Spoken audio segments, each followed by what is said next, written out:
Welcome back to 3 star electronics. இன்னைக்கு நம்ம பார்க்க போகிறது 32 இன்ச்சஸ் எல்ஜி டிவி. இது மாடல் நம்பர் வந்து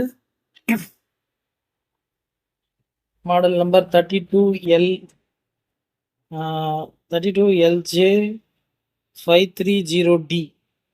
இதில் என்ன ப்ராப்ளம்னாக்கா, நான் உங்களுக்கு டிவி ஆன் பண்ணி இப்போ காட்டுறேன்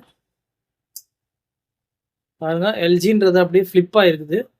அது லெஃப்ட்லேருந்து ரைட்டுக்கு அப்படி மாறி இருக்குது. அதே மாதிரி கலர் ப்ராப்ளமும் இருக்குது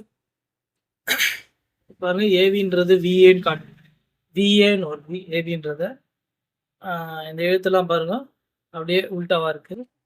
நான் மெனு அழுத்தி காட்டுறேன் உங்களுக்கு. இங்கே பாருங்கள், மெனுவெல்லாம் அப்படியே உல்ட்டாவாக இருக்குது. பிக்சர்ன்றதெல்லாம் உல்ட்டாவாக இருக்குது. அதே மாதிரி கலர் கூட உங்களுக்கு ஒரு மாதிரியாக இருக்குது பாருங்கள். கீழே கலர்ஸ்லாம் ஒரு மாதிரியாக இருக்குது. ஸோ இந்த ப்ராப்ளம் தான் என்னன்றதை நம்ம பார்க்க போகிறோம். இது வந்து எல்ஜி டிவி. இது வந்து இதில் சர்வீஸ் மோடில் ஓப்பன் பண்ணி நம்ம திருப்பிக்கலான்னு பார்த்தா அது ஆப்ஷன் இல்லை, இதில் திருப்ப முடியாது. இது ஃபால்ட்டு வந்து டிஸ்பிளே ஃபால்ட்டு வரும், அப்படி இல்லைன்னா டிகான் ஃபால்ட்டு வரும், இல்லைன்னா அந்த ரிப்பன் டிகான்லேருந்து வர அந்த ரிப்பன் எல்விடியாஸு அந்த கேபிளில் ஃபால்ட் இருக்கலாம். இப்போ நம்ம அது என்ன ப்ராப்ளம்ன்றதை பார்த்து சரி பண்ணலாம். சரி பண்ணிவிட்டு உங்களுக்கு வீடியோ காமிக்கிறேன். ஓகே, இப்போ பாருங்கள், நான் டிவி ஓப்பன் பண்ணிட்டேன். இதில் இருந்த டிஸ்பிளேயை மாற்றிருக்காங்கன்னு நினைக்கிறேன் ஆல்ரெடி யாரோ. இதில் இந்த மாதிரி டிஸ்பிளே போட்டிருக்காங்க டிகான் டைப்பில். டிகான் ஃபால்ட் இருந்தாலும் இந்த மாதிரி வரும். அதுக்கு முன்னாடி நம்ம இந்த கேபிள்லாம் க்ளீன் பண்ணி போடலாம். அதில் இந்த கேபிளை க்ளீன் பண்ணி போட்டுட்டு நம்ம பிக்சர் ஓகே ஆகுதான்றதை பார்க்கலாம். இந்த கேபிளை ரப்பரை வச்சு நம்ம க்ளீன் பண்ணணும். ஓகேவா? அதை ஓப்பன் பண்ணி எல்விடியாஸ் கேபிள், இந்த கேபிள் எல்லாத்தையும் நம்ம க்ளீன் பண்ணிவிட்டு டிவி ஆன் பண்ணி பார்ப்போம். ஓகே, இப்போ பாருங்கள், இந்த கேபிளில் கொஞ்சம் கருப்பாக இருந்தது.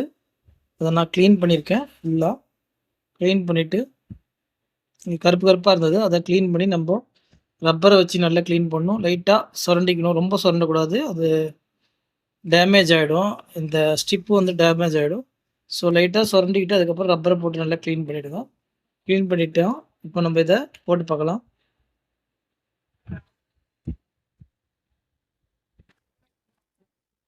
ஓகே, இப்போ பாருங்கள். ஓகே, இப்போ வந்து நான் வந்து உங்களுக்கு டிவியை ஆன் பண்ணி காட்டுறேன். பாருங்கள், எல்ஜின்றது கிளியராக வந்துருச்சு. நான் டிவியை தலைகீழ வச்சிருக்கனால உங்களுக்கு படமும் தலைகீழ வருது. மற்றபடி அந்த எழுத்தெல்லாம் பாருங்கள், ஏவின்றது கரெக்டாக எழுத்து வந்துடுச்சு. ஃப்ளிப்பாக இருந்தது படம் முதல்ல, கலர் ஒரு மாதிரியாக இருந்தது, கலரும் கரெக்டாக ஆகிடுச்சு. இந்த ஃப்ளிப்பாக ஆனால் அந்த எழுத்தெல்லாம் கரெக்டாக வந்துடுச்சு பாருங்கள். இப்போ வந்து நான் வந்து என்ன பண்ணியிருக்கேன்னாக்கா, இந்த ஒரு கேபிளில் தான், எல்விடியா கேபிளில் தான் நம்மளுக்கு அந்த கருப்பாக கார்பன் மாதிரி ஆயிருந்தது. இது இந்த சாக்கடை இருக்கிற ஏரியாலலாம் இந்த மாதிரி பிரச்சனைகள் வரும். முதல்ல நம்ம இந்த கேபிளை தான் நம்ம க்ளீன் பண்ணி போடணும். இது இருந்ததுனால நான் க்ளீன் பண்ணி போட்டேன். இப்போ வந்து உங்களுக்கு படம் ஓகே ஆகிடுச்சு. அதுக்கப்புறம் இந்த மாதிரி ஒரு டேப் ஒன்று அடிச்சிருங்க. அடிச்சிட்டிங்கன்னா நெக்ஸ்ட் டைம் இந்த ப்ராப்ளம் வராது. அதே மாதிரி இங்கேயும் நான் அடிச்சிருக்கேன், இந்த லிங்காக வர இடத்துலலாம் அடிச்சிருக்கேன்.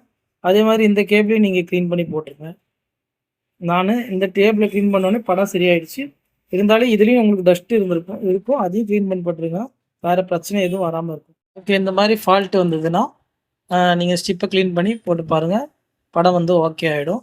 இந்த எல்ஜி டிவியில் இந்த மாதிரி பிரச்சனைகள் வரும். இந்த மாதிரி பிரச்சனை வந்தால் நீங்கள் முதல்ல எல்விடியாஸ் கேபிளாக க்ளீன் பண்ணி போடுங்க, டிவி வந்து சரியாயிடும். ஓகே, இந்த வீடியோ பிடிச்சிருந்தால் லைக் பண்ணுங்கள், ஷேர் பண்ணுங்கள், கமெண்ட் பண்ணுங்கள். கூடிய சீக்கிரம் நெக்ஸ்ட் வீடியோவில் சந்திக்கிறேன். தேங்க்யூ ஃபார் வாட்சிங்.